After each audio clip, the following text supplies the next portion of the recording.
welcome to Manarat TV News. And now we start with the headlines.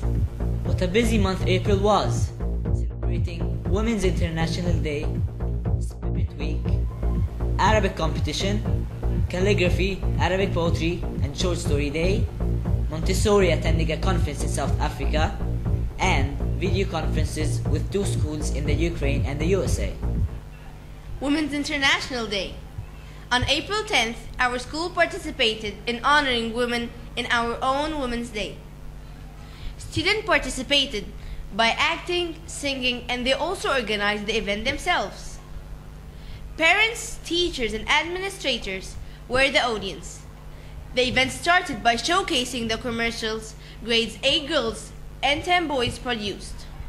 Next, grades 4 and 5 gave presentations on Pioneer Women, and they started playing charades, and the audience would guess who were the characters they were acting.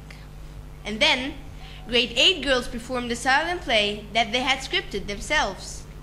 Finally, grades 6 and 8 sang songs celebrating the occasion. Spirit Week. As finals are just at our doorsteps, to raise the students' spirits, the school held the Spirit Week. There was a different theme for each day. We went back to the 70s, students dressed up as teachers and teachers wore students' uniforms. We had a black and white day, and finally, a crazy day, where teachers and students wore the most bizarre outfits. Our elementary schoolmates also had fun with us. They had the pajama day, sports day, dress up and dress down day. Arabic competition. In accordance with the school's focus on Arabic excellence, the school held the competition at all levels. Trophies were given to the winning classes and honor certificates were given to all the participants. Arabic poetry, short story and calligraphy day. Attending the poetry and short story day, Mr. Amin Al-Kalani, head of the competition committee, gave prizes and certificates to the winners of the competition. He was very happy with the level of creativity that our students showed. That day witnessed the celebration of the calligraphy competition. Also attending was Mr. Muhammad Hamam, the renowned calligrapher. He congratulated the students on a job well done and urged them to continue developing their skills. The Heritage exhibition was showcased also on that day in an attempt to integrate all the activities of all subjects in Arabic. Montessori attending a conference in South Africa. Representatives of our Montessori staff and the school board attended a conference in Johannesburg, South Africa. The theme of the conference was The Observer. Our reporting team had the following interview. Hello and welcome. We have Miss Ines, Miss Abir and Miss Sahar. It's a pleasure to have you guys here and be able to ask you questions about the South African conference. We'd first like to know, how did you feel when you first knew the conference was at South Africa? I was actually really excited. I've heard about conferences in the US before, but it seemed so far away. So when I heard there's a conference in South Africa, I thought, great, it's in the same continent and we'll get to know people and, make contacts with people that are in Africa. Okay, what about you?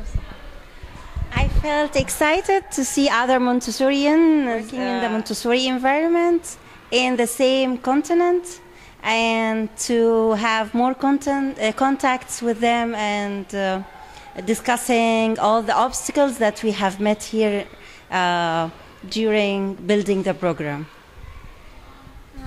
It was really exciting because I needed to see other classroom settings and how do they use the equipment.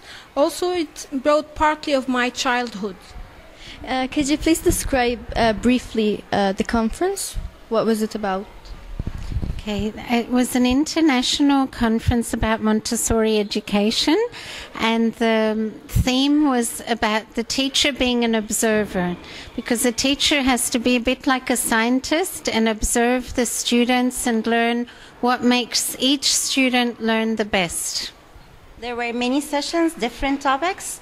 One of the topics I attended was about designing the classroom, how to design the class in a comfortable environment with natural light and making the material and the things on the shelf attractive for the kids to go and pick it by himself.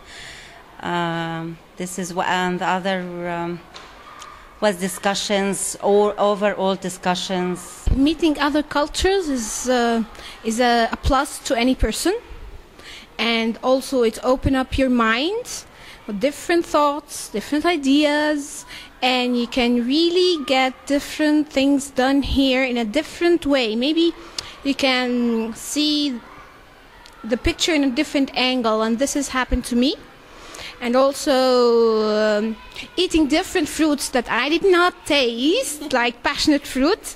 Now, I know what's a passion fruit, so when my students ask me what's a passion fruit and how it tastes, I can really explain what is it. What is the most important point you learned from that conference? Well, there were two things. We learned a lot of new things, and we also learned that we're on the right track. Being the first Montessori school here in Egypt, we were even asked by an international association to be one of their example schools, so people internationally can come and visit our classrooms. So it just gave us confidence that we're going the right way. And the other thing we learned is that in order to be able to give to the children, we have to love ourselves and take care of ourselves so we can really love other people. Yes, I think Ms. Ines summarized most of the conference, but we have more depth in what we are doing now. We have more vision, and also we felt more confidence that we are in the right track. We are doing something maybe few years more, and it will be, inshallah, successful, inshallah. I learned, first of all, to relax. Okay? And the second thing is that I don't lose hope in anything, because I'm doing something that really can shape our future. And this is a great effect for us. Are you willing to apply the points that you learned there in this school in Egypt? Oh yes, of course. We took a risk by implementing Montessori here in Egypt and in the school, because most people and most parents haven't heard about it, so it's a bit different for them. And going to the conference sort of gave us confidence to take more risks and apply things, the principles that we discussed in the conference to people here in Egypt. These things might seem strange, but seeing the students there and their achievements and what they could reach by giving the child freedom, we have to trust the child and trust children that they do want to learn.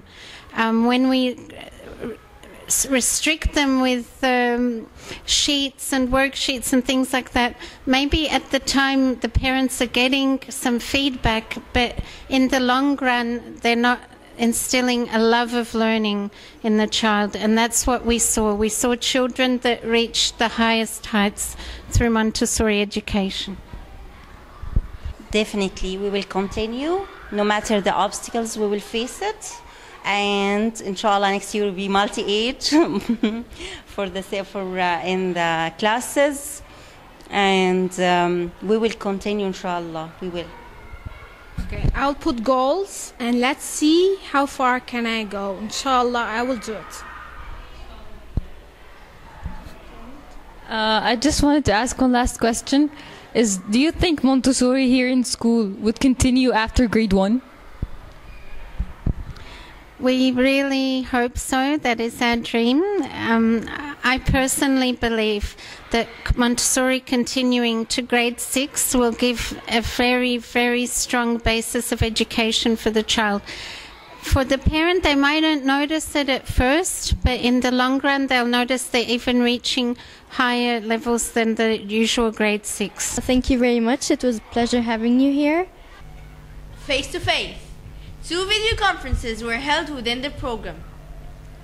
On the 29th of April, grades 10 and 11 spoke with their counterparts in Merhort Public School in the Ukraine.